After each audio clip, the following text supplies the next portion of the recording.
നമസ്കാരം. ഇന്നത്തെ സുഭാഷിതം 1441 ദിവസം. സമർപ്പണം ശ്രീ PMN നമ്പൂതിരി. അവതരണം ഗീതാ K നമ്പൂതിരി, ആലക്കോട്ടില്.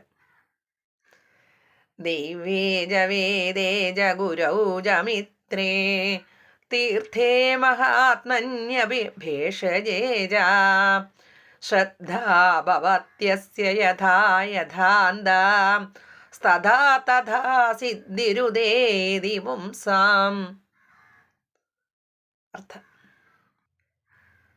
ദേവപൂജ, വേദം, മന്ത്രം, തീർത്ഥം, മഹാത്മാക്കൾ, മരുന്ന് എന്നിവയെല്ലാം ഒരുവനു ഉള്ളിൽ ഏതേതു വിധം ശ്രദ്ധയുണ്ടാക്കുന്നുവോ അതതു പ്രകാരത്തിൽ ജനങ്ങൾക്ക് ഫലമുണ്ടാക്കുന്നു. ഹരി ഓം. നന്ദി.